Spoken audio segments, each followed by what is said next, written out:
Hello, and welcome to a new episode of the Burning Question series by Fantasy Football Scout. In this series, Pras and Sonaldo talk about the key hot topics for the week. However, Pras is on vacation, as you can tell from his Twitter feed, on the beach enjoying his margarita, and we do miss him dearly. And we have a superstar in Az joining us instead as a guest. So, welcome, Az. How are you doing? Superstar. I think that's pushing it a little bit, but no, I'm very honoured to be here. My first time on your new series. I don't know if I'll be as good a replacement as Pras because he's absolutely excellent, but I will do my best for you, Andy. Yeah, I mean, Pras is the superstar for our burning questions, and people say I'm the Robin to the Batman, but I'm more the fanboy to both the Robin and Batman and Pras. So, looking forward to Pras's return next week. And of course, this is really wild for me as because I began this journey a couple months ago through your help, and for me to be hosting you is surreal and Hey, very excited to speak FPL. Guys, so the past few weeks on Burning Questions, we've been doing a lot of, chip strategy, kind of meta talk, overall helicopter view stuff. And I think we're going to keep it more simple this week. Talk on the assets for Gameweek 26, because if we look too beyond, besides the assets for this week, then too many external factors come into play as such as how is your team dependent on free hitting 27, 30, wildcard 28, and this and that. So hopefully this will be a more straightforward what should we do for game week 26. keep it simple. More simple, but yet we'll try to keep it simple. But how did you do this week, guys? And you're 3,800 in the world, which is insanely good. How's it going with your team? Yeah, I mean, fine. I feel a bit jammy last night with that Fernandez goal in the 97th minute. I think a lot of people, benefited from that. I didn't really get a lot of points, but it was enough for a small green. I had De Gea coming in with 10, Fernandez and Ronaldo, so the kind of the three best United players I could have had really. Didn't have a Brighton defender. Didn't go for my beloved Lamptey or Webster, which was a shame. But I just didn't have any money. I would have moved one of Livramento or Johnson out for one of the Brighton defence. Yeah. But I have the exact money to get Salah back in, pretty much. And the rate he's been rising as well. I just couldn't risk taking that money out and not being able to get him for free, which I'm planning on doing sort of going forward. So I bought in Jacob Ramsey instead. After his 2 goals, great bandwagon. And of course, Villa then have one of their worst performances under Gerrard, or the worst performance under Gerrard. They looked absolutely awful. Never thought they were going to score. And he got 1 point and Dean got 2. So that was a bit disappointing. But hey, Fernandez, 97th minute. I reckon that broke a lot of hearts, but also put a bit of a smile on my face, even though Brighton lost. Yeah, I mean, two things. You've been kind of very harsh on your Brighton team, especially their attacking threat and Maupay especially. But from what I saw in the double game week, they're so good and defensively so sound. I mean, that second half against United was in many ways a disaster, but I was very impressed by Brighton, and I'm sure they'll continue to do well. On the Bruno thing, I'm a Ronaldo captainer without Bruno in my team, and I was smiles all the way till the 96th minute. Huge, a pretty big green arrow actually, and that goal really sucked the life out of me. But that is part of FPL, and I think everyone's happy. So a small red arrow from me, but very excited moving on. Poor old Mark. I mean, he had Dunk and Ronaldo captain and no Bruno. So that second half was, first half perfect. Ronaldo scores, nothing for anyone else. Yeah. And then, the Dunk red card and the Fernandez 97th minute winner. Yeah, no wonder he's not joining me on Black Box this week. Yeah, Mark has been a very invisible man this year, but looking forward to your for Black Box. I think it's tomorrow, right? Quick plug. It'll be tomorrow. Yeah, quick plug. Nice. Okay, so we always start with a kind of a fixture ticker. Again, you guys can find this on FF Scout. And so what I have here is the fixture ticker from game week 26 to 29, so the next 4 game weeks. And of course, you take it lightly because there's a bunch of blanks involved in 27 and double game week teams, so it's not the perfect difficulty rating. However, the reason I'm showing you this is you look at the top teams, and then I'm going to show you. Oh crap! What did I just do? Oh, What have you done? Are we still live? yeah, we're good. We're good. Okay, so uh, so we have It's normally me doing these, Andy. yeah. I'm auditioning for Az here, so guys, be a little lenient on me today. All jokes, of course. But this is the 28 to 32, and the reason I put this up here, Az, is because a lot of people are considering a wild card in 28, and 28 is a big fixture swing. I think perfectly good arguments for it, perfectly good arguments against it. And against it is if you do have a decent team for 28 without a wild card, you could still get away with it. There's definitely concerns with a wild card in 28, such as do we actually know which Chelsea assets we want, this and that. So if you look here, you can see that Wolves, Chelsea, Leeds, Arsenal are all up there. So any particular strategy involved in a wild card for 28 for you, Az, or enticing fixtures? I'm 50-50, I might do it. I'm definitely free hitting in 27. I've got the 3 Liverpool, Ramsdale. I won't have a backup goalkeeper. I've got Ben Johnson on the bench. Like it's perfectly set up for me. It's then what do I do when I come out of that? I think like United are right down the bottom of the ticket, and Brighton as well. I mean, that's a good opportunity for people to shed some of those players if they've still got Fernandes, Ronaldo, De Gea, people with Dallo or Varane or someone like that. It's a good opportunity to get rid of those.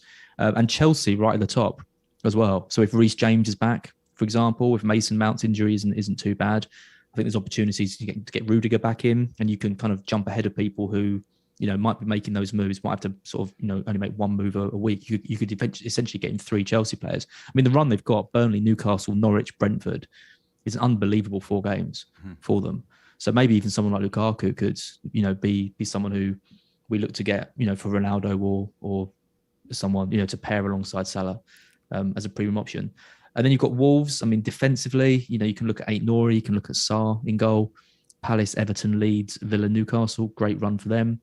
Leeds, great run. Rafinha could be someone who comes in. And then you've got Arsenal. So if we were getting in Arsenal players for this double now and then free hitting, you don't need to get rid of those afterwards because they've got Watford, Leicester, Villa, Palace, Brighton. So if you're getting in like Lacazette, Saka, Ramsdale, Tierney, Gabriel, there's so many options at Arsenal, which we're going to talk about in a bit. So I think it's a good opportunity. In 28, there's some really good fixture swings, and I can see why people are going to wild card for it. Yeah, three things here. First is that the Arsenal thing is huge, and there's a likelihood that they get a double in 28, which is going to be very, very beneficial for my chip strategy, which is at this moment in time a free hit in 27 and a non-wild card in 28. That double, if that double comes in 28, it's super advantageous for me. So I'm really hoping for that to happen. Chelsea is likely to double, I think, in 28 or 29, so something to watch out for. Again, Chelsea assets are going to be very enticing in 28, but the question was, who do you go for? And you mentioned Lukaku. As Lukaku brings another premium striker into your team, which is, a price point that is very difficult to maneuver around unless, you make 2 free transfers. There's so many midfielders you want right now. I just don't know if I'm super convinced, although he did score, I think, 2 in the Club World Cup.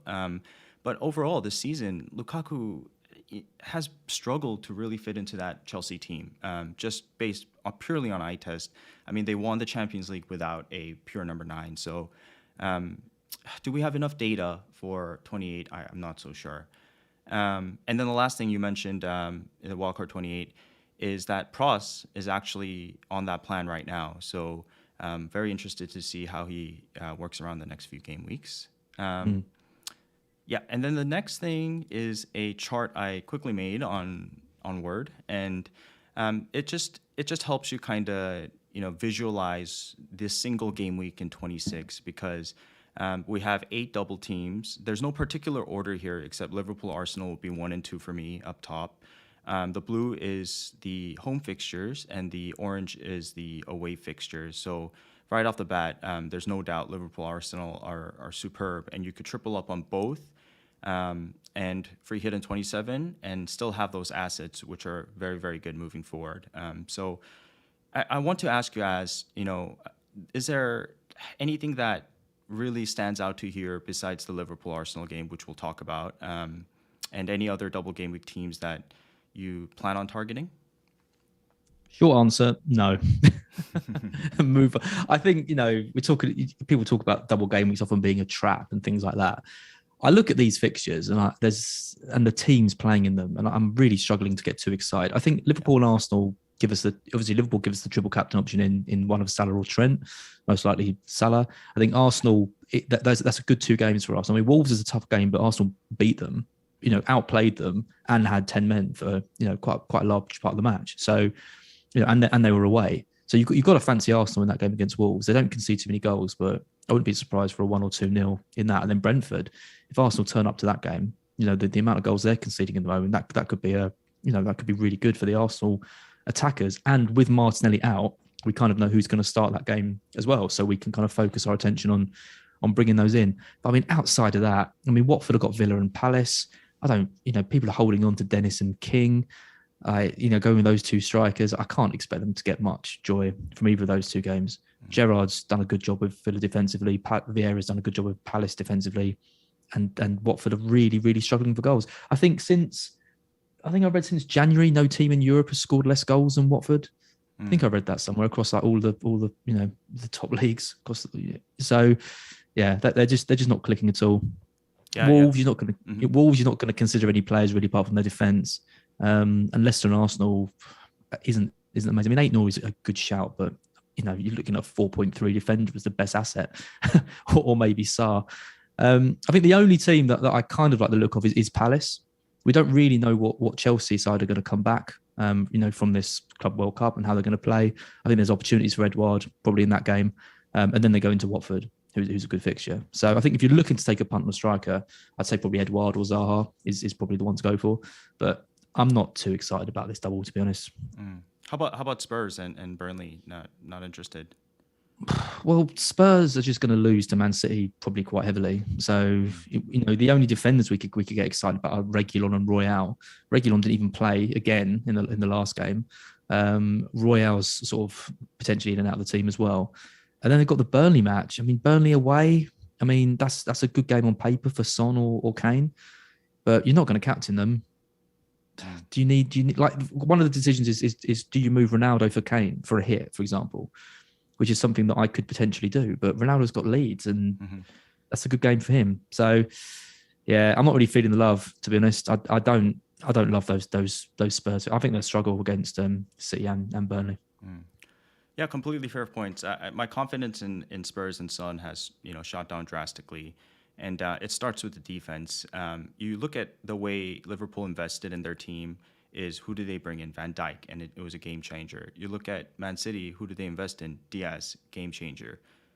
Spurs and Levy have not invested in a solid central defender over the past 4 or 5 years. Ben Davies has been around. They've got Romero, haven't they? True. But he looks good when he plays. It's just, has he got that consistency in him to stay injury free for a long period of time? Because you're right, like they need him, but at least with Liverpool, they already had Gomez, Matip, they had good defenders, then they strengthened. City had Laporte and bought Diaz. Like Tottenham have pretty rubbish central defenders, so the reliance on Romero is much higher, I think, than the other 2 teams. No, that's fair. Romero is a great player. I think he can become a superstar in the league as a defender.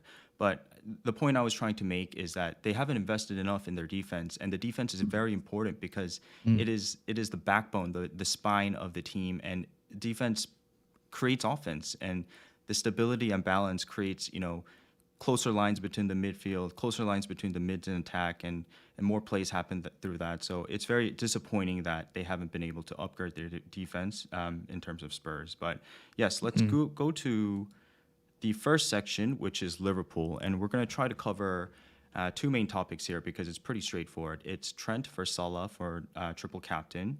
And then the second one is who's the third Liverpool spot, Jota versus Robertson. Again, I think these 2 questions are pretty easily answerable or straightforward, but it's good to give a counter argument and both sides to the equation. First of all, are you set on TC for 26? I am. Yeah, I am. I think it's a very, very easy decision to TC. I think there's a lot of talk about whether people should be bench boosting or using the triple captain, and I do kind of get that, but you look at the potential. That's what it all comes down to. The triple captain. What potential is your captain got in those two matches? There is not a better double game fixture than I've ever seen than Liverpool at home to two of the worst defences in the league. So the potential for Salah is. I don't think there is a limit to how many points he could hit. He could hit back-to-back hat tricks, and I wouldn't be surprised in these two games. So I think it's a very, very easy decision to triple captain in this way if you still got the chip. Yeah, I mean, completely fair. I was listening to Meet the Manager yesterday, Cam Z, and I was very, very interested in the way he was, kind of elaborating on how he plays the game. It's definitely a great listen if you guys want to check it out. And a very a very veteran-minded kind of, value-chasing manager who made the point that it's not so much about EO and, going differential. It's about who do you think is going to get the most points this game week. And yes, you can make an argument for Trent, but Salah against two home juicy fixtures, it's a no-brainer for me as well. So I'm going with the TC captain. But our friend CY from Above Average FPL has joined us in the chat, and he is actually going for triple captaincy on Trent. So guys, let's wish him the best because he's going to regret it, I think. But the reason why he's going for it is since game week 11, again, these stats have to be taken lightly because you can kind of, make it look nicer than it actually is. But Trent is on 86 points, Salah is on 68 points, and Trent has outscored Salah in 11 out of the 19 games, 9 out of 11 games since game week 11. And just from a team defensive point, if you look up here, Liverpool have had 3 clean sheets in the last 4 Premier League game weeks. And in the last 6 game weeks, they're right up there in terms of minutes per XG conceded. So they're pretty much conceding a goal every 102 minutes is the way I interpret this stat. And that's a very good sign. Would you not say so, Az? It is, yeah. I mean, I don't think Trent's a bad option at all. I mean, he's going to be my vice captain, for example. I think he's the second best option after Salah for sure. And I think it's a brave call to go against Salah. But like you say, I mean, 11 of the 19 games Trent has outscored him. I think the issue is that you look at. I always just try and look for, late riser, coin the phrase, the upside chasing side of things, and Salah and Trent have both been pretty consistent. And when we say that Trent's outscored Salah, a lot of the times that is by like a point or something, because Salah's been returning in pretty much every game. Sometimes just an assist. And in those games, maybe Trent's got a clean sheet. So I've got 6 compared to 5 or 6. Or, I don't know. It's been pretty even. I just look at that Palace game. They won 3-1. Trent got 2 points. That's the concern when you captain a defender. The team can have a great game. They can play really well, concede a sloppy goal, and your defender ends up with 2 points. Whereas Salah is just involved in absolutely everything. And like I said, I just think Liverpool could score 3 or 4 goals in both of those matches, which makes Salah the most attractive one because he's their best player. Yep. So the next graph actually shows chances conceded from the left flank. I think it was the last 6 game weeks, and look what we have up there: Leeds and Norwich right at the top. So that bodes well for both, Trent and Salah. Chances conceded is a little bit. You should be taken lightly because they have 8 and 8, but they also concede a lot from the right flank as well. So these teams are just defensively bad, basically. If we speak a little bit of tactics, it's very interesting to see what Klopp did when Salah and Mane were gone at AFCON.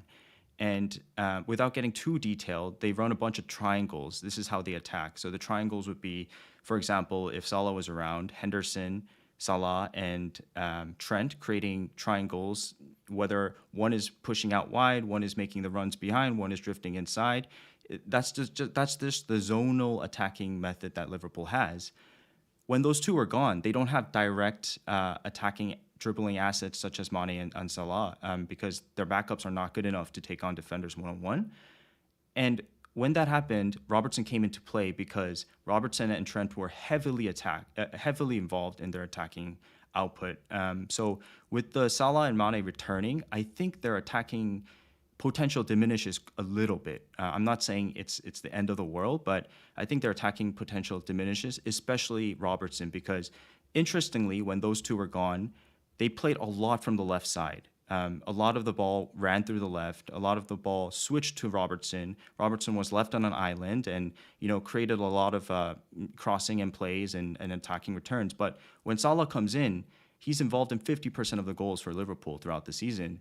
So that just means that more runs and more plays are going to go through Salah. More stuff's going to happen through the right. And this team, whereas a couple of years ago was gang pressing, this season especially is Salah. How do we make Salah the best player in the league, basically? So what I mean is a lot of their plays and a lot of their attacking goes through Salah. So you have to really watch out for the difference in tactics between when Salah or Mane are around and when they're not. Yeah. Do you know what I'm saying? Absolutely. Yeah. And Leeds is an open game, right? That's the main thing. I mean, Norwich, you'd expect Smith to set up quite defensively, and that's maybe a game more suited to Trent because they're going to be getting the ball wider to him, getting the balls in, more crosses. Whereas I think with the Leeds game, they don't know how to defend like that. So it's going to be a gung ho game, which means the attackers get more space, more freedom, more shots, more chances.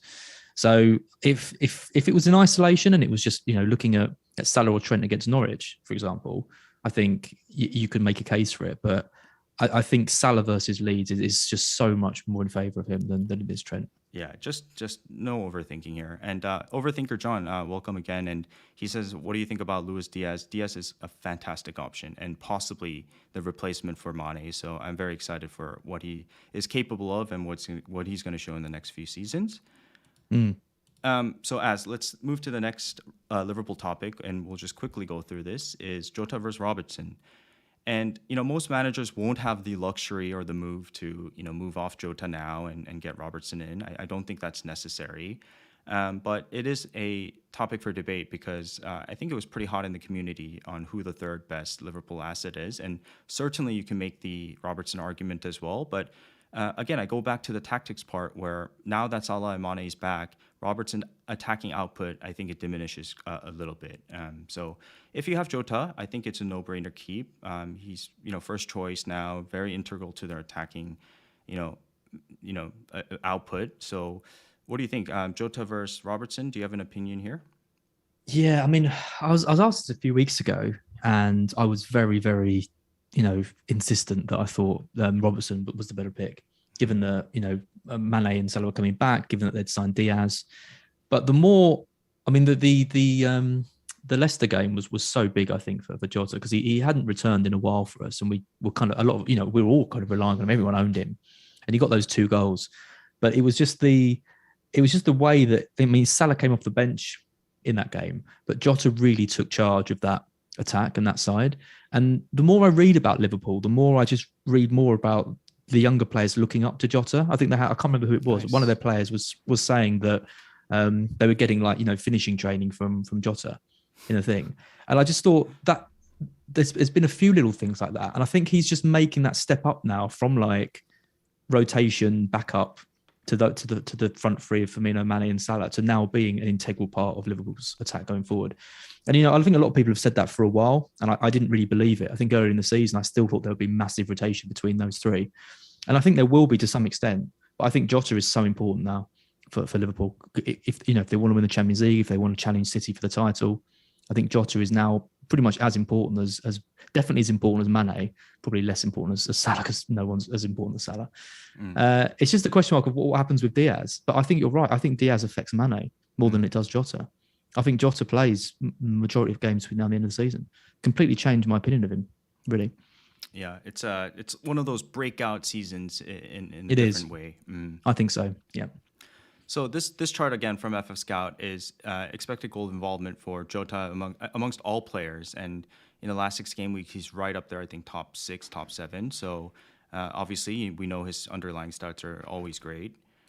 Same thing, big chances. He's the big chance monster. He misses from 2 feet out. So on any given day he can haul. I really believe this. So the chances are there. The stats back it up. And of course, we have to back up Robertson as well because in the last 6 game weeks, he's the best defensive asset in the game.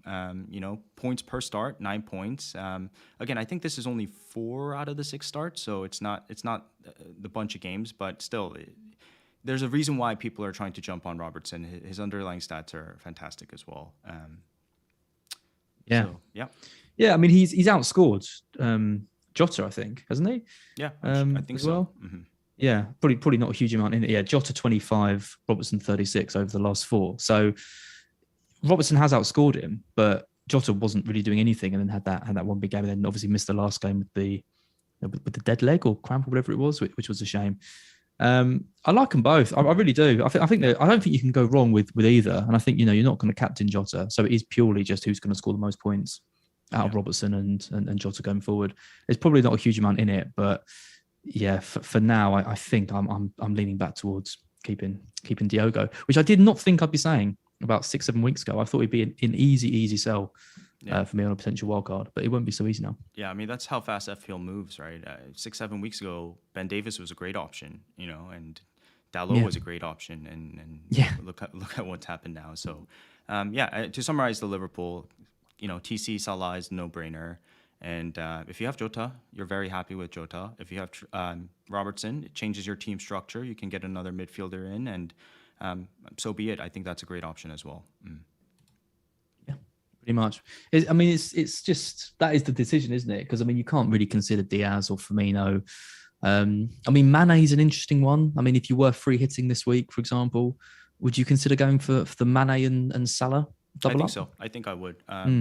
If you're free hitting, if you want to be adventurous, I think he'd be a decent option. I don't think he gets the full 90-90, but this guy just won the AFCON. He's Mane, right? And he plays for one of the best teams in the league, the second best team in the league. You can't go wrong with a pick like Mane in a double game week. So if I'm free hitting, he's in my team possibly. You've got to go for it, haven't you? You've got to go for that double, I think. You got to chase the upside. But, this is, again, meta talk before we get to our next subject, is that do you free hit in a blank or do you free hit in a double game week? And, there's instances, again, where a double game week team that you already have outscores your free hit team, whereas when you free hit in a blank, you start from 0 versus having an X amount of players. So just free hitting in a double doesn't seem the most viable option to me. But anyway, so always a blank. Always a blank. Yeah, always a blank. Always a blank. And so we have the Arsenal section now. I think this is a very, very popular topic, especially this will help me because as I mentioned, my plan is to bring in a third Arsenal asset, really attack this double game week, free hit out of it in 27, and have 3 great assets moving forward. So I think Ramsdale and Saka are the no-brainer options. I don't think we need to speak too highly of them. The reason why Saka is now kind of a level above Martinelli is because of the red card. I know Martinelli's your boy, but so he's dead to me now. Now he's got that red card. Ruined my plans. That did. So basically, what we're gonna do is kind of assess a couple assets. The main assets for me would be Gabby versus Tyranny, and then do you go for a defender or do you go for Lacazette? So that's kind of what we're gonna try to figure out. And I want to give a shout out to FPL Mike Halpin. I hope he's in the chat. Mike is such a great guy. I call him Uncle Mike, and I met him through Twitter and formed a great relationship with him. He goes to a bunch of Arsenal games, and yesterday Mike lost his boy and his dog. And Mike, if you're listening, my prayers are with you. So guys, give Mike some love if possible. But basically Mike, as my Arsenal guy, I asked him, who do you think is the best third option? And he's very, very keen on Gabby. He really thinks Gabby is the best third option. Not my Gabby. Not your Gabby. It's so hard to pronounce his actual full name, but let's say Gabriel. But anyways, so as what we have here is Arsenal team defense. Although they've only played 3 in the last 6 game weeks, you can tell they're right up there. Very surprising. Newcastle's up there too. And this is minutes per XG conceded. Is 88 minutes, which is a pretty good sign moving into the double game week, I would think. And so let's first debate, let's debate Lacazette. What do you think about Lacazette, just in general? Because I have my opinion on him, and at 8.3 million, I believe now, is he someone you would consider as your third Arsenal asset? I am considering him. I'm considering bringing him in for a hit for Antonio, who plays Newcastle. But I'm just so fed up with Antonio blanking every week. I feel like it's just never going to end. There's always going to be potential for West Ham to score. There's always going to be potential for Antonio, but it's just never going to happen. But I'm just finding it so hard to get excited about Lacazette. I think the main benefit of him is, well, there's two main benefits of him. One is that he's going to play because they haven't got another striker. So, there was some rumours that Martinelli, has been training as that number 9, but he's suspended for the first game. So there's absolutely no way that Lacazette isn't going to play both those matches. He's on pens as well, which is nice. Always good in double game week. You've got 180 minutes to potentially get a penalty. I like that as well. But, this is a guy. He's got 3 goals in his last 3 goals in 8 starts and 3 assists. It's not bad, is it? But it's not explosive. That's the issue. He's had 1 double-digit haul, I think, all season, which was against Norwich when he got 11. But you're probably more reliant on assists with him, aren't you? I just can't. I see him now as foil. He's almost like taking on a Firmino type role. Like he's foil for the more creative attacking players around him. Exactly. And he's happy to drop deep and let them go forward. So I think he's a decent option. I think 3 goals and 3 assists in 8 is good. I think it's 2 goals, 2 goals, 3 assists in 8 is an okay return, but it's not, is it worth a -4? That's the question I'm asking myself, because how many points is he realistically going to get? Yeah. I think you make some very, very good points because, again, historical data and let's say the past 4 game week data is good stuff to see if, someone's finding form, and it's always good to base your, decisions off stats. But, if you look at the way Arsenal play, and there's a reason why Lacazette is still with Arteta and, for example, Aubameyang is gone, because Alba is more of a Martinelli type of player that, takes up a very, direct type of player. But Lacazette is perfect for this team. Some people complain about why is he not making these darting runs? Why is he kind of slowing down at times? Why does he run very slow here and there? But the reason is because he's positionally very aware, and he's positionally making everybody around him better. And so from an FPL standpoint, does that actually make him a good FPL asset? Very big question mark for me. But I'll tell you what it makes him. It makes him a frustrating to watch FPL asset, which is something that I try to avoid getting in my teams, because I want to actually enjoy watching football rather than watching Lacazette pass the ball on the halfway line and not even bother to run into the penalty area. That will drive me insane. I think you make a perfect point, because he's frustrating because he does get the chances. He can get 2 goals or 3 goals in a game. It's just... I don't know if I would go there, is what I'll say. So, Lacazette, let's put that aside, and then let's compare the 2 defenders, and then compare all 3 and see which one's the best Arsenal asset to go for. This is it's just a visual. Again, the heat map for Gabriel and heat map for Tierney. Touch heat map. So, touch heat map should be taken into context because sometimes teams are sitting back and, for 60, 70 minutes, they're just passing the ball around, and it's not a great indicator of overall, potential, but a visual up there. So Gabriel and Tierney, let me know your first thoughts. As instinctively, I'm drawn towards Tierney because I know what he's capable of. He had it was only sort of between game weeks 15 and 19. He had 3 double-digit returns. For a defender, that's like incredible. He's good on the bonus as well. He's had 3 assists this season. He is a proper attacking fullback option that I really like the look of. But there's something about Gabriel which I always just think he's going to get points. He's so commanding in the box. He's so strong, got such a good leap on him. And Arsenal have got players, like Odegaard and Smith Rowe. They can put such a good ball in for him. I tend to always focus on the fullbacks, but Gabriel is one of those centre backs that I really like, and I wasn't surprised to see him, score against Wolves. He's got 3 goals this season, for a centre back is a great return. So I really like him. I think I would probably lead towards Gabriel because I always have that worry with Tierney that he's going to get injured again.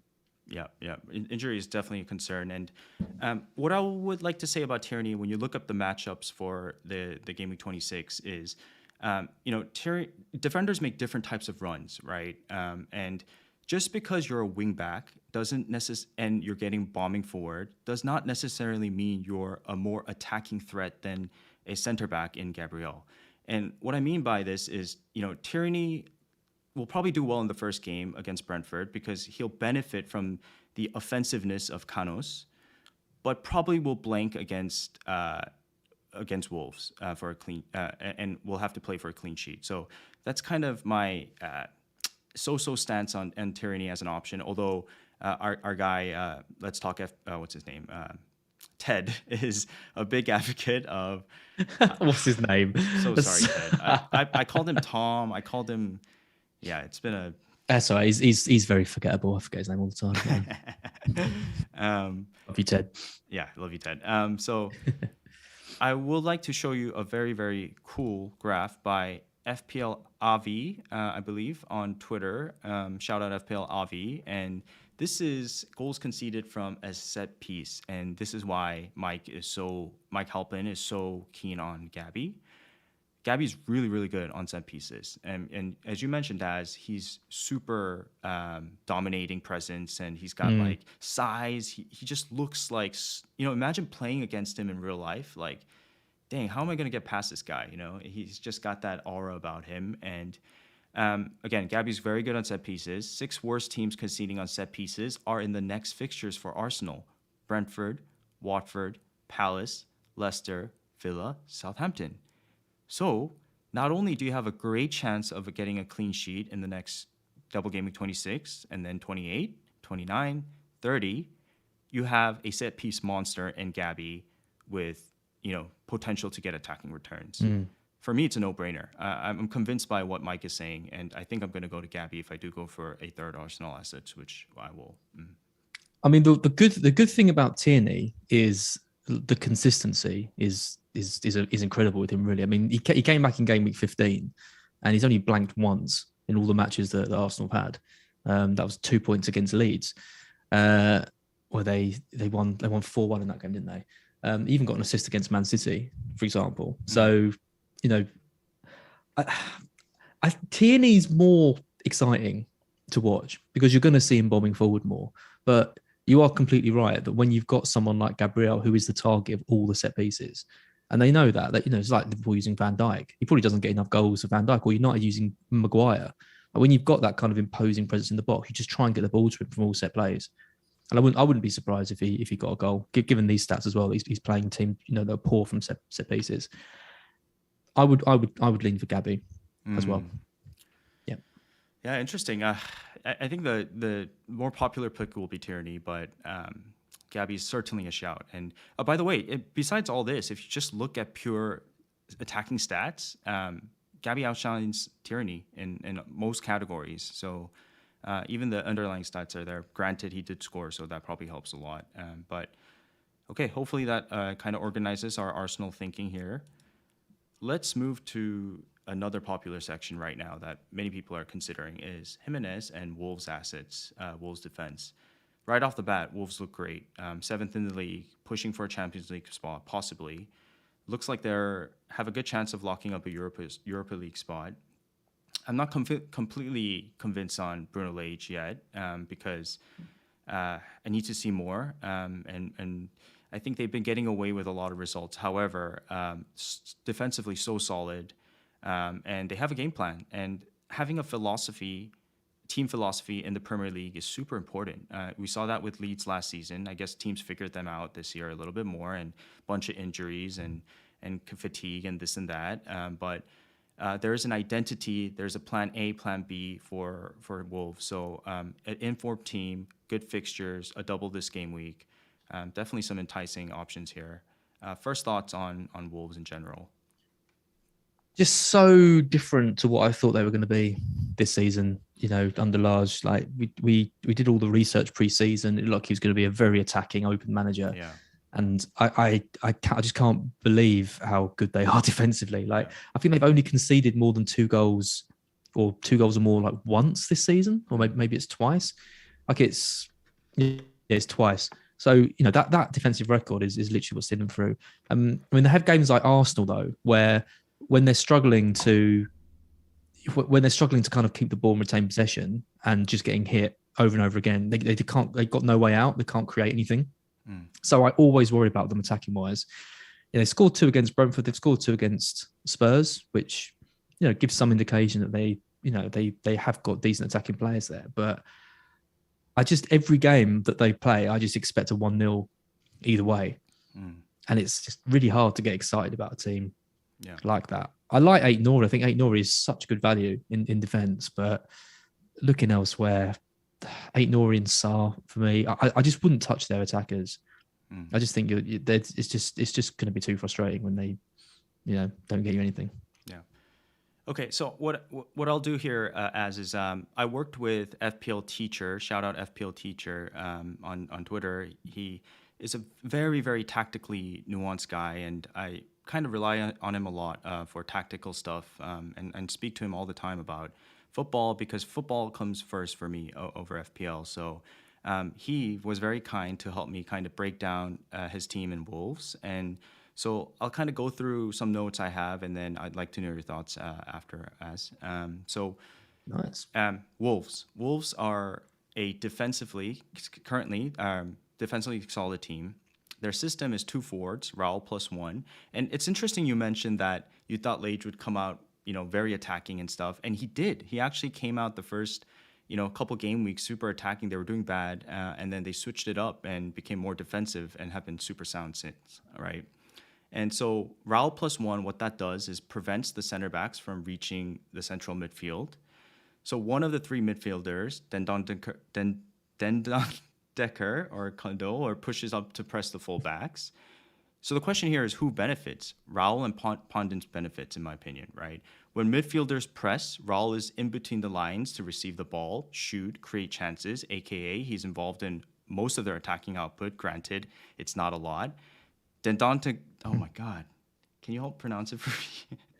Dendonker and Kondo might keep their place over Moutinho because of their age, but their roles are similar. So let me show you a visual here.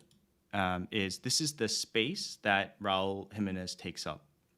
And you can tell already that they're not super attacking just off, tactical kind of philosophy. Jimenez is going to be roaming around in this midfield area and between the midfield and the defensive line. So again, he will be creating most chances. And if Wolves do score, I'm very confident that he's going to be involved. Granted, we don't know how many they actually score. So a note on wingbacks. Semedo and Nori are not part of the pressing system when they're pressing up front. When Wolves win the ball, they won't be in the prime positions to capitalize. That's just the way they're defending. When Wolves start position from the back, Semedo doesn't push up super high anymore. Nori no longer is a crossing threat because Wolves don't play with the left forward. Previously, it was Hwang and Jimenez starting up top. And attacking threat for Nori has been reduced, according to Teach. However, if you look at the last game, I think Nori was fantastic attacking-wise. So, take these tactical things somewhat lightly. So when we were discussing this, what we came down to is who's going to get the most bonus points. In terms of defensive roles, although wingbacks are tasked to mark wingers, outside center backs tend to win the ball back. So therefore, bonus for each defender is based on the ability of their opponents. Again, we're looking at matchups. For example, against Spurs, when Wolves played, Nori versus Doherty. Doherty never attempted to dribble past Nori in the first half, and Saiz made more tackles. Yeah. God. Yeah. What a long way he's fallen. Exactly. And Saiz made more tackles. I hope you're following me, guys. And Semedo versus Kulufsky, Semedo's athleticism was good enough to win the ball back. So this is why the bonus points bodes really well for them. Against Arsenal, Semedo versus Martinelli, Semedo beats Martinelli to the ball, Kilman not needed. Marcel versus Saka, Marcel completely outpaced by Saka, Saiz covers and racks up the bonus. Do you understand the points? Okay. So let's look at the upcoming opponents, and this is another tactical visual of how they might fare against Leicester. Semedo vs Barnes. Semedo likely to beat Barnes for pace, so he'll dominate the tackles. This is the wrong one. So I have a very high confidence that Semedo will rack up some bonus points because he's athletically super gifted and he's going to make a bunch of tackles against Barnes. And then on the other side, we have Aït-Nouri versus Maddison, but Maddison likely won't attack a bunch of dribbles. So I don't think Nouri will get many bonus points from tackles. And instead, who's going to benefit? I think it's going to be Saiss. Saiss, I think, has an opportunity to get a bunch of bonus points against this single matchup. So the question for bonus, to kind of clarify why I'm preaching on this, is because you need the most tackles to rack up bonus, and who makes the most tackles in these matchups? Aït-Nouri flank in the central mid, and Saiss because of Maddie is the conclusion that I've come to. Every one tackle is one bonus point, I think, and whereas you need multiple CBI, clearance, block, interceptions, to rack up a single bonus point. So without a purely attacking threat in the Wolves' defense, maybe the play is to go for the guy who might get the most bonus points. Can I just say, Andy, that I've listened to a lot of podcasts in my time. I've done a lot of podcasts in my time. This level of analysis is so good and so refreshing because it's just so different to anything else that I've heard before. And looking at the graph, it makes complete sense. Like Maddison isn't going to try and dribble past Aït-Nouri. He's going to try and play it in. That's when Saiss is going to come in and hoover it and win that up. And I think particularly this week, I mean, you could argue something like this, maybe long term when you're looking at matchups, isn't, you can't bring in a different defender each week. Yeah. But when we're looking at things so short term, like a lot of us are at the moment, with this double game week and then a free hit and then potentially a wild card, this is exactly the kind of level of detail we need to get into to try and pick the best player. So yeah, I think it's just excellent analysis and massive credit to a teacher as well. FPL teacher, helping you do it. Yeah, that's really kind of you, Az, because sometimes we're as content creators, it's a tricky line between getting too much into football and FPL, but hopefully you guys are enjoying this. And again, shout out to FPL Teacher for providing me with these fantastic visuals. To summarize, let's summarize the Wolves assets and I can do this. For me, number one would probably be Semedo. Very little offensive threat, but defensive bonus hog based on winning duel against Martinelli and Barnes, which are the next two matchups. Number two would be Saiss. Decent offensive threat on set pieces because of well-executed near-post runs and poacher instincts. Second best defensive bonus hog because he laps up tackles behind wingbacks. Third would be Kilman for me. Average offensive threat from set pieces because of his size. Will have minor defensive bonus potential, but very low. And number four is Cody. No attacking, no defensive threat. He's just Connor Cody. So you have him in your team. And final note on Raul. I know we're going back to Raul. I think his confidence has dropped this year, but his form is coming back.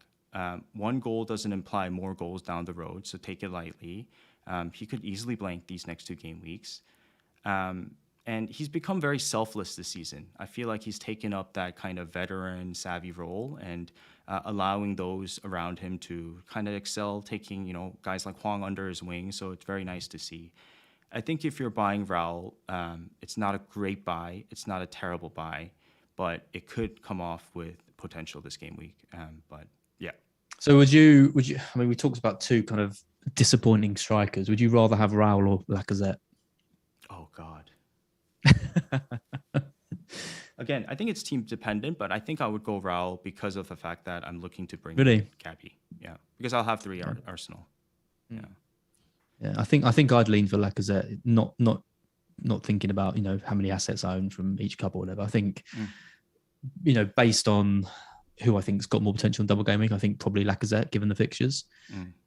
I'm not really considering Jimenez, to be honest. Yeah. I mean, look, Lacazette, I think is very involved. XGI is super high the past 6 or 7 game weeks. So he's a good option, not going to lie. And Mikel makes a good point. Cody is more than capable of scoring goals.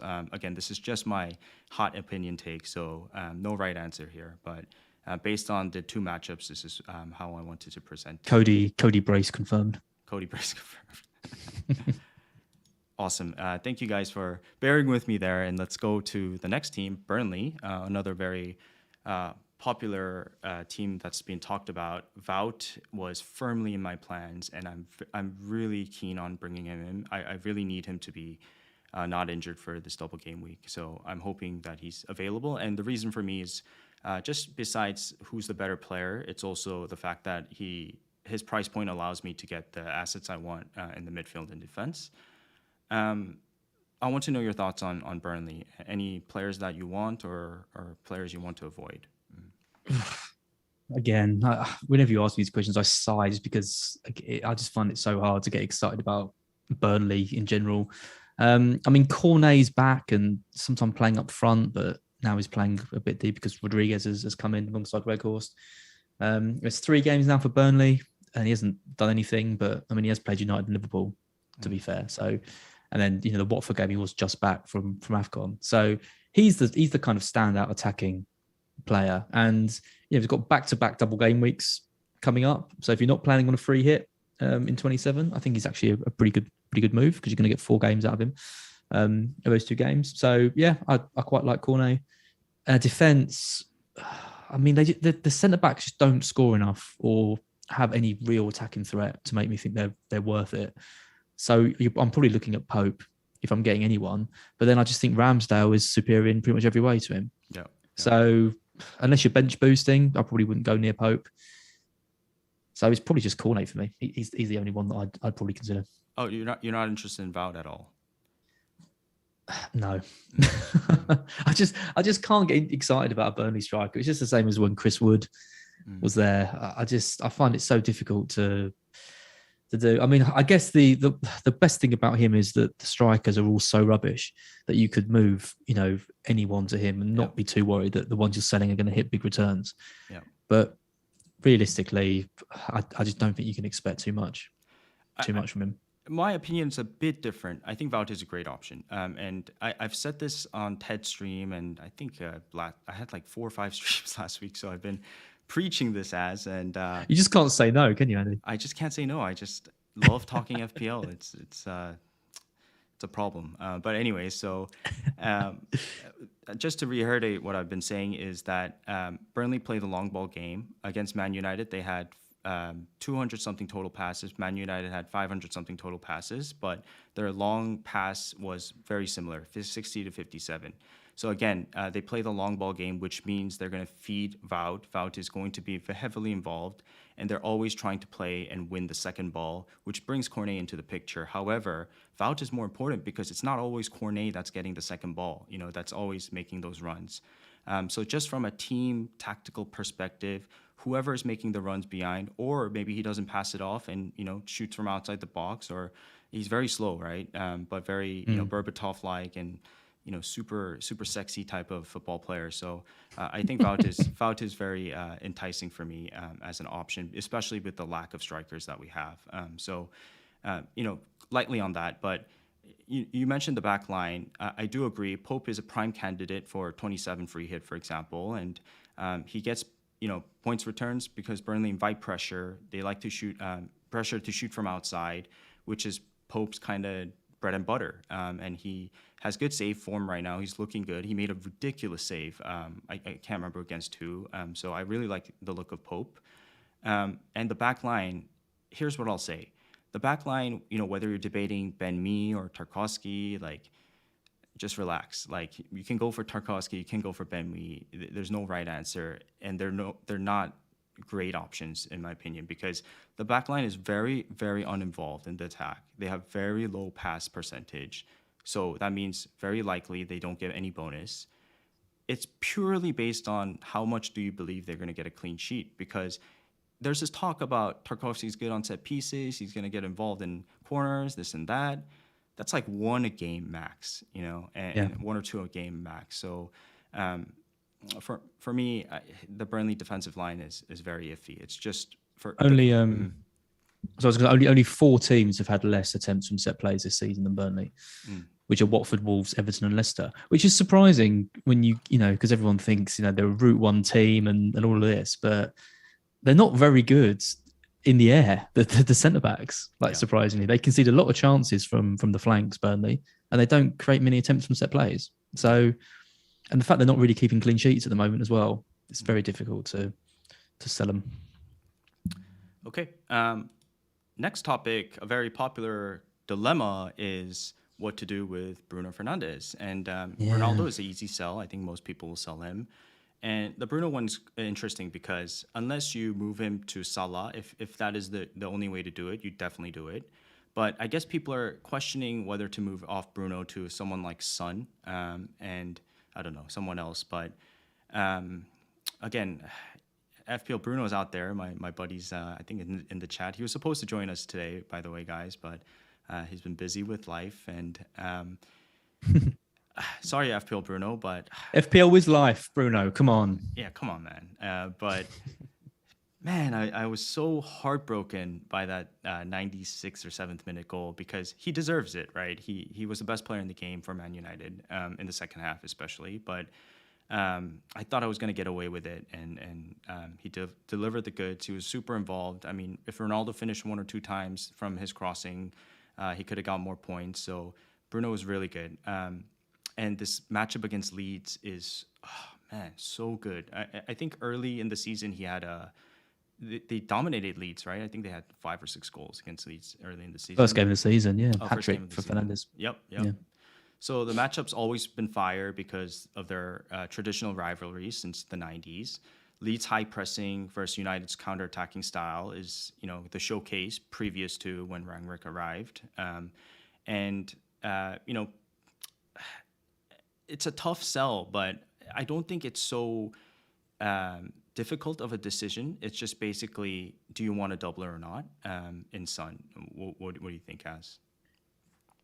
Well, it's interesting. Just before I answer that, it's interesting that you kind of said that one of these questions isn't about the Ronaldo, who to sell out of Ronaldo and Fernandes. And you said Ronaldo's an easy sell because that's my biggest decision this week is which one of those do I get rid of? And until the 97th minute, I was so sure that selling Fernandes was the right option.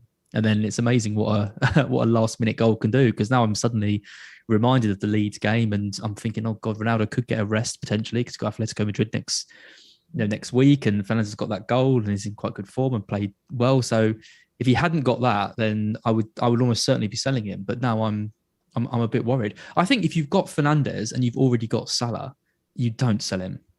That's my answer to your question. I would definitely hold him. Leeds are so bad at the moment defensively. I would rather have Leeds in a single game week than the double that Spurs have got. Personally. Yeah, it's not for me. It's not a big decision because I have to make the move, but it is a very difficult decision if you're in the shoes of whether to sell Bruno or not. The reason I say sell Ronaldo is I'd rather go to Kane if that's the move, or I downgrade and create funds elsewhere. Look, Ronaldo in the second half showed some signs, and he is Ronaldo, so he can always get a bunch of goals, but you can just tell that the rust is there, or maybe it's sort of the start of a decline. But something is not giving me confidence to invest 12 point something million in one asset when I can probably get an equivalent in 2. So I don't think I'd hold Ronaldo, but Bruno is definitely a difficult one because the Leeds. If it was any other fixture, I would say sell for a double game weeker. But so would I. Yeah, the Leeds fixture can screen points, and again, the point is that a single game week is never a bad thing in a double game week. Especially, a lot of people will debate whether to bench Bowen, for example. So, tough one. Yeah, it is a ritual because the Champions League game afterwards is a bit of a concern because if United are 2 or 3 goals up against Leeds, you can see them making some changes, taking their foot off the pedal, and resting some players. I think this could be the game that Ronaldo misses out on. Altogether, given that he started, both games it's double, and then he's got the game next. I mean, if Cavani's back, they potentially put him up front. I mean, if he's not, they haven't really. I mean, they could put Rashford up front, I guess, which is probably quite well suited to a game like Leeds. Given that it's going to be very open, he's going to get space. I think they've got options. They could either play Ronaldo, they could play Cavani or Rashford in that game and give Ronaldo a break and say, look, we need you for the Champions League game where you've bailed us out so many times.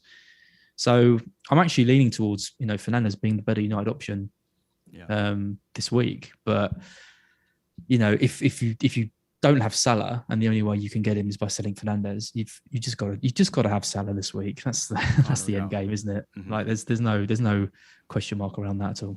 Yeah, absolutely. I don't think he gets rested versus Leeds, by the way. I think he's too important right now. So I do see him playing at least 70, 80 minutes. Is Ronaldo? Ronaldo. Yeah. Yeah. Guys, thanks again for joining us. If you could smash the like button, that would be very much appreciated.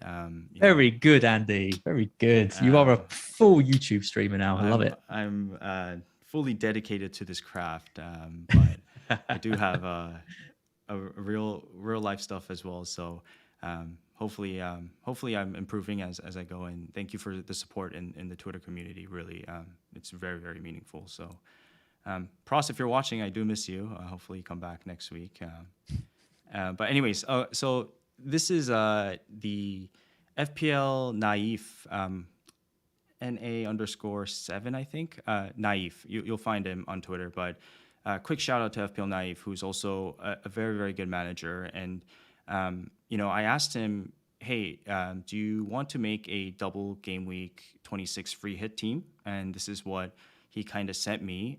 Guys, like before you pick it apart, there's no right answer to free hit team. I'm sure he made this in maybe 5 or 10 minutes, but I appreciate the effort, Naive. And he sent me two. The one on the left is more of a template sort of free hit team.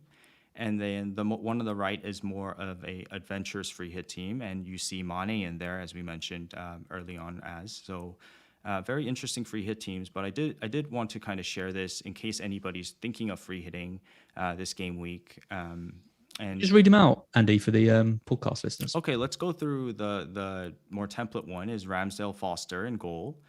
In the back line, you have Trent, Cancelo, White, Amartey, and Williams. Amartey and Williams are budget 14, 15th man. Cornet, Bowen, Jota, Son, Salah. Very interesting that he kept Bowen in there, even though he's on a free hit. That just shows because Bowen is top of all players in terms of attacking, statistics. So it's very scary to bench him if you have, for example, 10 or 11 double game weekers. And then up top you have Kane. I think it's just Kane alone. So looks like a 3-3. It's a 3-5-2 with Dennis as well. Oh, Dennis. Interesting. He kept Dennis. Mm.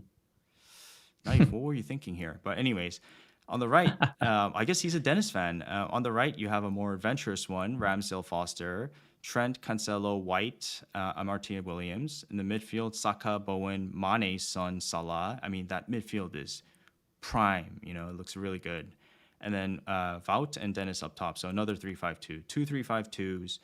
No right answer, but I just wanted to share it, just kind of give an idea for people who might be free hitting this game week, or you can compare it to your team to see if it's too far off from an ideal free hit team.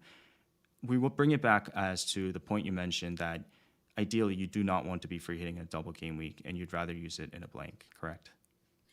Absolutely. Especially, like we've said, a double game week that there's good single game weeks. I like West Ham have got Newcastle. There's potential. Like if you're free hitting out Bowen, for example, or Antonio, you could get punished by that. Villa have got Watford. So there's no Villa players in either of these two free hit sides. I think, Dean, Coutinho, Watkins, these are all still good picks for this match. And then what's most amazing is neither of these two free hit teams have any United players in. So United with arguably the best attacking fixture there is against Leeds. And, I don't disagree because I would probably do the same. If you're building a free hit team, you're going to get 11 double game players out. Yeah. But I wouldn't be surprised if Fernandes or Ronaldo hit double digits. So there's big elements of risk to doing it. But I think that particularly the second team you read out with Mane and Son, that would be the team that I would go for, or something very, very similar to that. Two final points on just kind of meta talk here is number one is if I'm free hitting, I'm always going to maximize double game weekers. So I probably have 11 double game weekers personally, because I think you can get away with it. And the second part, the issue with the free hit is that it eliminates the TC from Salah. So that's just not appealing to me at all. And finally, the thing you mentioned about like these team structures is price points is very important. Depending on how much, for example, a Kane allows you to get to Lukaku eventually. So besides free hit teams and everything, price points are something to be considering, something to consider moving forward as well, whether you're really going to move off these attacking assets and really invest in that midfield moving forward, because I do see the value in the midfield and defense. But Yeah. Okay, and then Really this nice. is, go ahead. No, just really nice. Good analysis. Awesome. And this is a section we started last game week, and it's kind of like the cool tweet of the week or interesting tweet of the week. And this is something I found on Twitter again. The Athletic put out who controls territory graph, and I think a lot of people I'm sure have seen it. So just quickly speaking on it, it was just a great visual to see how dominant some teams are. And look at Man City. I mean, they literally dominate the game, you know, insane. Every area of the pitch. Yeah. Every area of the pitch. And Burnley, disaster over there. So Yeah. And Brentford as well. Brentford really poor. Brentford really Burnley. poor. Yeah. Burnley, for anyone who can't see this on the podcast version, these are square box of pitch view basically, and it's blue and red, and the red shows how much is it the red? Yeah, the red shows where they've had the most touches, so where they essentially dominate the territory. And Burnley have 4 squares, which is in their own 2 in their own penalty area, and then on the left and the right of the opponent's penalty area, which is quite interesting. Yeah. City dominate in pretty much every square of the pitch. Brighton's is pretty tasty. Yeah. As well. Liverpool's too, and Chelsea, kind of the teams you'd expect. But look at Everton. Yeah. Everton's is so poor. Everton have about 6 squares. Watford have about 6. It's very interesting. Yeah, very interesting indeed. Yeah, nice. Awesome. Let's move to bus teams and then do a Q&A at the end, because usually we go like an hour 20 and we've got, I think, 15 minutes. So nice. Yep. I have your team up here first. Please read it out and then explain what you are planning to do. Yep. So my team is Ramsdale, Trent, Cancelo, Dean, Fernandes, Foden, Jota, Bowen, Ramsey, Ronaldo, and King. I've got De Gea, Antonio, Livramento, and Johnson on the bench. I've got 2 free transfers. I've got 2 potential ways to get Salah back. The first way is to sell De Gea and Fernandes. I can just get a cheap keeper and Salah. Or I can sell Ronaldo and Ramsey. And I can play Antonio and basically do Ramsey to Salah. So I don't know which one I'm going to do. If I do the first one, it means I can get Lacazette for a hit for Antonio. But you haven't exactly sold me on him today. Wait, again, how many free transfers and money in the bank? I've got 2 free transfers, 0.7 in the bank. Okay. So basically, if I did Ronaldo and Ramsey out, I'd have to get a non-playing striker and then Salah, and then I'd play Antonio, who's my first sub. Or I could basically just do Fernandes to Salah by downgrading my second goalkeeper. Are you not interested in? Are you not interested in bringing 2 more double game weekers in by trading out Fernandes and Ronaldo? No, really, because I want to keep one of those United players for that Leeds game. Wow, you really believe in this single fixture. I do. I think it's an absolutely perfect game for United at the moment. I don't think United are that great, but I think this is the game that they're going to score a couple in. I mean, who'd you get? I mean, if I take Fernandes and Ronaldo out, like looking at if we had someone, I mean, I could potentially do like Salah I couldn't do Salah and Kane because I'd basically need to downgrade Ronaldo a little bit to free up a little bit of extra money to get Fernandes.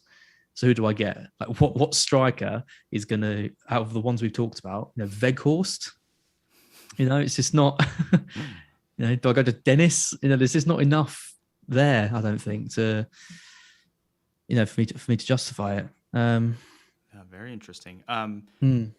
So what are you leaning on? What is plan A for you?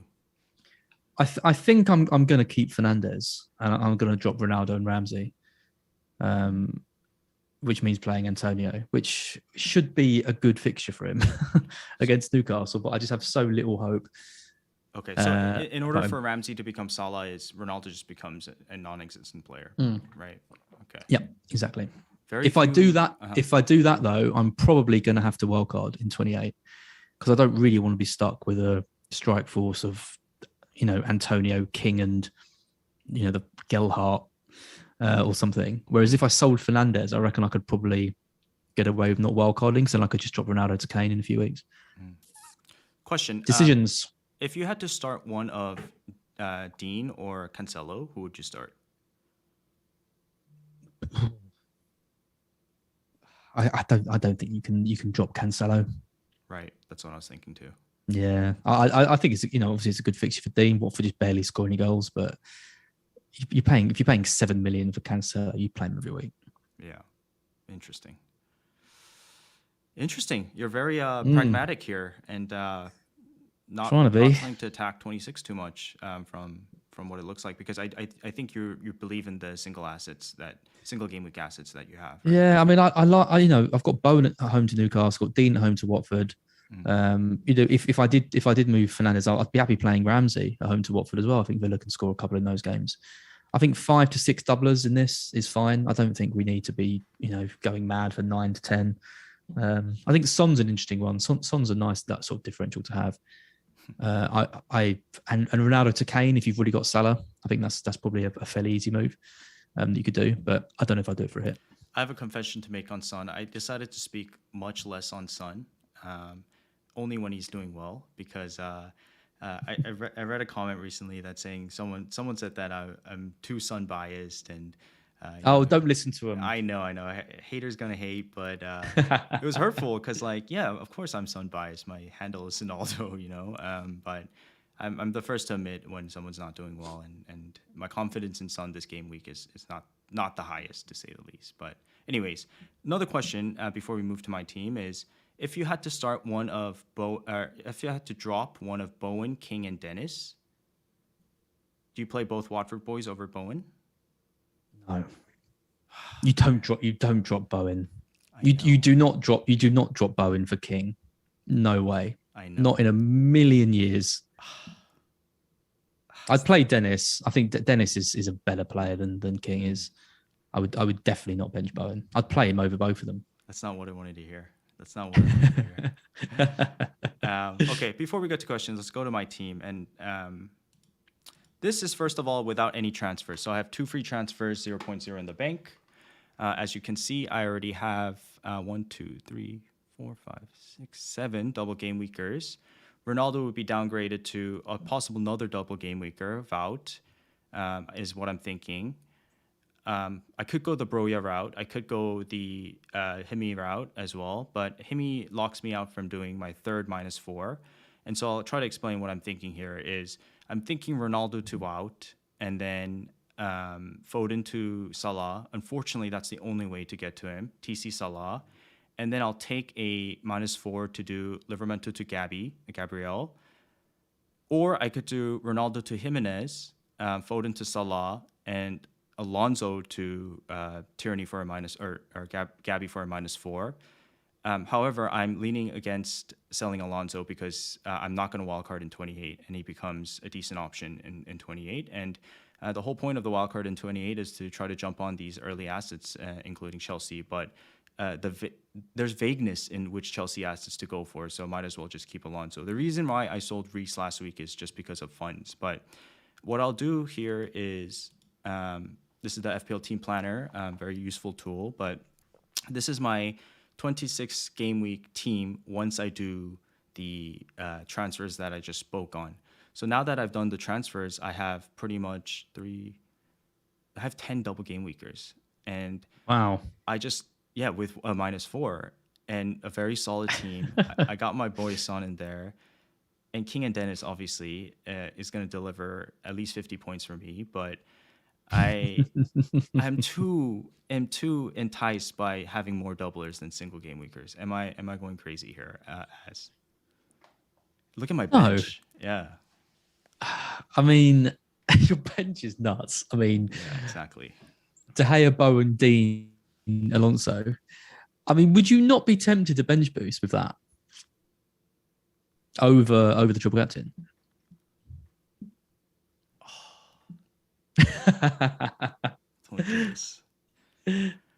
I mean, when you're not going to get a better bench than that. I know. At any point, I thought about it. I certainly thought about it. Yeah. Look, psychologically, I've been on 4 red arrows, so I feel like it's like meta talk and strategy and long term planning has sort of took a back seat for me because I just want to have a monster week and kind of feel better about my team and have more confidence in my selections and kind of have a bounce back week is what I'm looking for, which is why I'm so heavily insistent on the doublers. Of course, that's not the right answer because Bowen could easily outscore both King and Dennis combined, right? But why? You think I should bench boost this? I would bench boost that. Really? I would, yeah.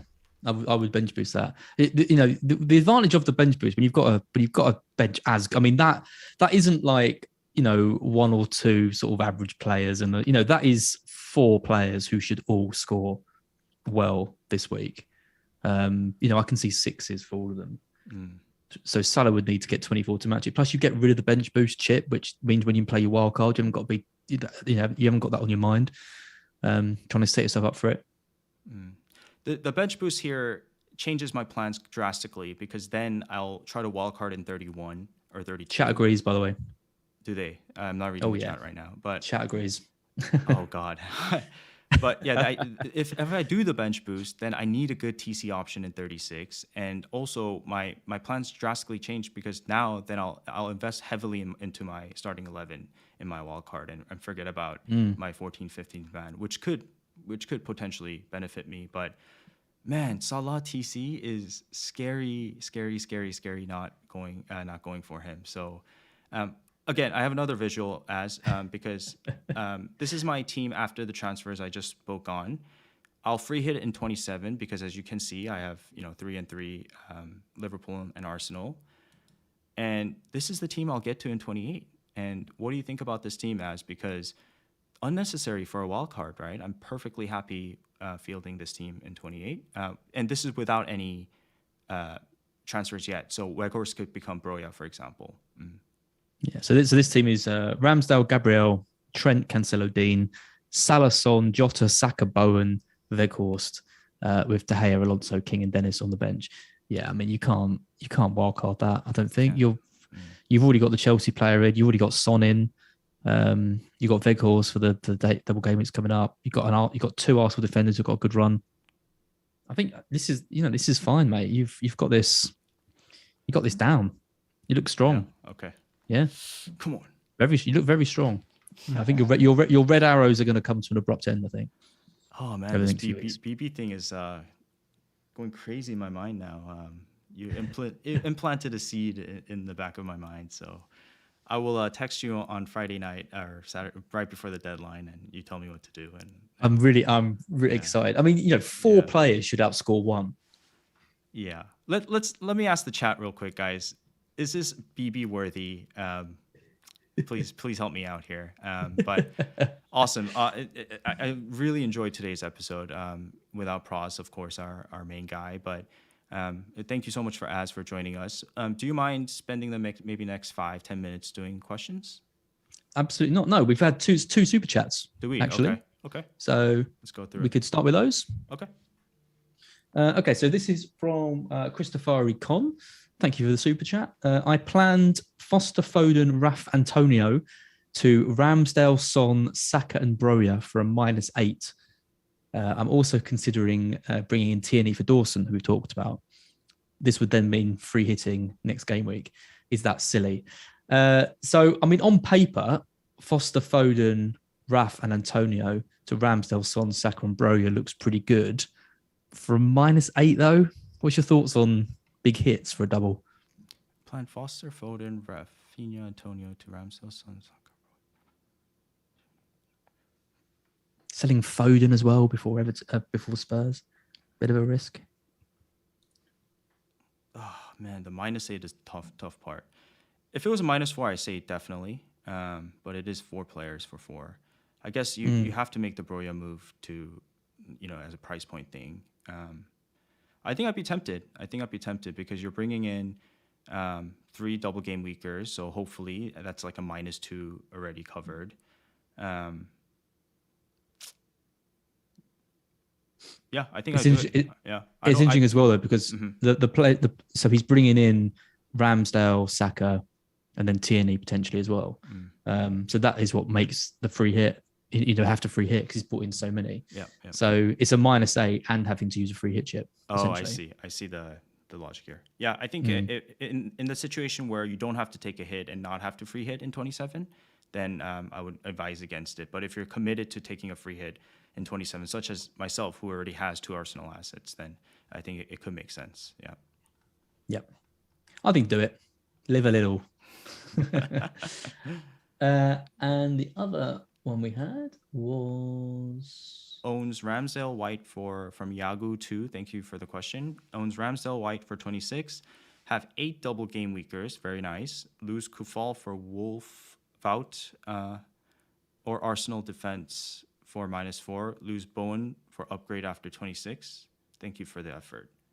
Bit confused. I don't even know where you're seeing this. I did see it, and now I can't see it. 26 have 8.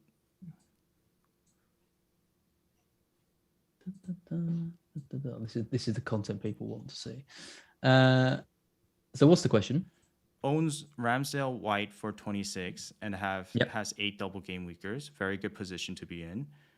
So, okay. Lose Kufal for a Wolves or Arsenal defender for -4. Yep. Okay. Yes. I would definitely do Yes. that. Yes. Yep. And lose Bowen for upgrade after 26. No, just keep Bowen. Yeah. Yeah. No way I'd be selling Bowen. But I think if you've got a defender you don't really want, and I think West Ham are perfect because they're really struggling to keep clean sheets. Yeah. I think moving over to a Wolves or an Arsenal defender, the fixtures are so good for them, from 28 onwards that it's a perfect move. Because as long as you can cover the blank in 27, you're fine. Yeah. Darren Chow says, Sonaldo, how many free hits do you have left? Would you advise doing a free hit in 27 if you have only 1 left? I have 2 free hits, which is why I'm doing 27. If you have 1, I would advise against it and keep it for 30. Nehal, thank you for the super chat. Gallagher, Dawson, Antonio to Son, Kilman, and a 4.5 forward for a -8. So essentially, you're bringing in 2 double game weekers for Gallagher, Dawson, and Antonio. Yes or no? Well, yeah, because Gallagher's only got 1 game, isn't he? Because Chelsea. they got Chelsea. I mean, the thing with a -8 is I want, the -8 here is for Son, basically. Because Kilman, I'm not expecting huge amounts from. Then a 4.5 forward, isn't going to get you anything. Yeah. No, I wouldn't do it. Dawson and Antonio have got Newcastle at home. Yeah. I wouldn't, not for a -8, it's too much. Yeah. A -4, maybe, not for an 8. Okay. A couple more questions. TC Salah, yes. Clouds. Easy one. Start Broya or Watkins. Who did they play this game week? Watkins has got Watford. And who does Norwich? Not. Bro's got Norwich. It's just Broya all day. Yeah. Yeah. No doubt about it. Watkins is cursed. Yeah. I was talking to Ted about Watkins on Monday, and as what I told him was, he has to step up. This is the second year where he's a frustrating player. The potential is still there, but 26 now, and he really needs to step it up and become the focal point of that team, I think. Yeah, I mean, he got 14 goals last season, but he's only on 5 at the moment. So, if he kind of carries on the way it is, he's going to struggle to get 10 goals, which will be massively disappointing given they've added like Buendia and Coutinho, and like you say, there's more reliance on him. Yeah. DJ AF Tech says, Sonaldo, start Dawson or Reguilon. I'll leave that up to you as. Bro's got Everton, by the way, not Norwich. I don't know why I said Norwich. Okay, Everton. Still, I'd start Bro. I'd still play Bro. Yeah. Sorry, what was which question? Reguilon or Dawson? I hate questions like this. This is tough. I mean, yeah. I mean, Reguilon, really, isn't it? I think you've got to just play him and hope that he gets both. Yeah. But I wouldn't know. I wouldn't have too much faith in. So I don't have any faith in West Ham keeping a clean sheet. I think Newcastle are really good at the moment. Yeah. It's not a good time to play in Newcastle, so I'd go for the potential doubler. Yeah. All right, we'll do maybe 2 more. Do you see any good questions you want to answer? Anthony Ambrose, triple captain Robertson. Ooh, That's a bit much for me. yeah, don't go there. I think like I'm doing the scout squad for Scout, and we've got to pick our captains. And number one's Salah, number two is Trent, and number three is Jota. So, I think if I had Robertson and not Jota, then obviously he'd probably be my third pick. But you got to back Trent with the set pieces, I think, over Robertson. I like this question. There's two questions about this: Foden or Son, from Deepak, and Frederick asked Foden to Son for a -4. And so, here's my thoughts. Foden is the better option than Son. First to admit it Wow. here. However, God, that's a soundbite. however, because Man City's so good, right? But now that they dominated this Champions League fixture 5-0, I think Pep will focus on the Premier League and bring out his best team and try to wrap up the league as soon as possible, right?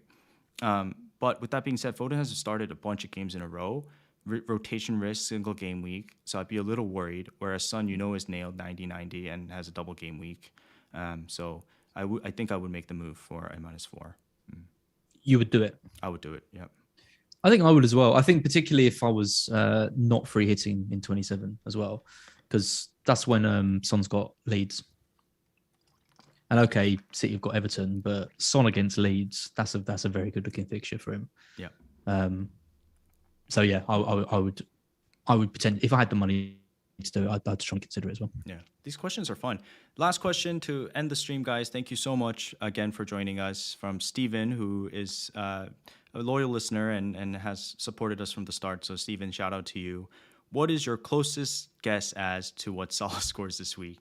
And we will come back to this next week when Pras is back and deliver you the goods. So you versus me here, Az.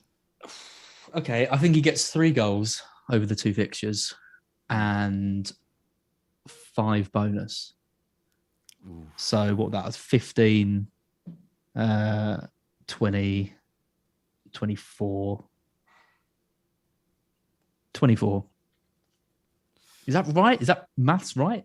15. Why so 20, complicated? Yeah. You don't need to be this complicated, Az. Well, I'm just trying to think of how many do I think he gets? I think he could easily get 3 goals over the 2 matches. That's 15 points. Uh-huh. And then he gets the 5 bonus, I said. So that's 20. And then the two appearance points. So that's 24. And then he probably gets a couple of clean sheets as well.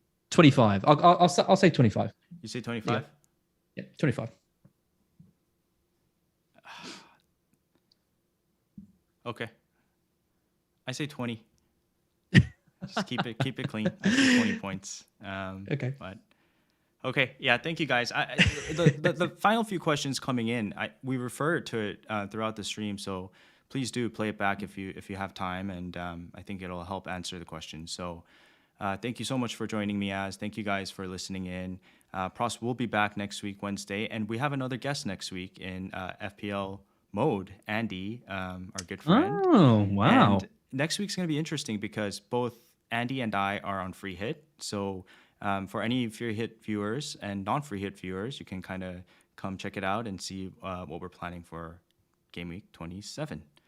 Very nice. And please stop sending the super chats, but one more, TC or BB. Oh, man, the too complicated. Sa, De Gea, Cody, Trent, Cancelo, Royale, Tyranny, Salah, Jota, Bowen, Son, Ramsey, King, Weghorst, Edward. Yes. You've got a bench boost. Yes. That. Yeah. You've got a bench boost. It's similar to yours. Yeah. Because it's gonna be like, I mean, it's gonna be what, like Cancelo, Bowen, Edward on the. Yeah, you've got a bench boost. That I think even one of those players are gonna be. Yeah, we got Sarr and De Gea. Yeah, that's got to be a bench boost. It's got to be a bench boost.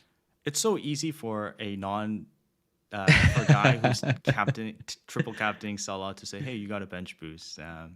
So, yeah. If I had a bench that didn't have Livramento, Johnson, and whoever else I've got on there, I'd be strongly considering it. But it just depends on what way your team's set up. When you've got a squad like that, I just don't see you're not going to have a better opportunity than this to use it. Okay. I hope that helps you, Ahmed. I guess you and I are both bench boosting this week, according to Az. But okay, thank you guys, and we'll be back next week.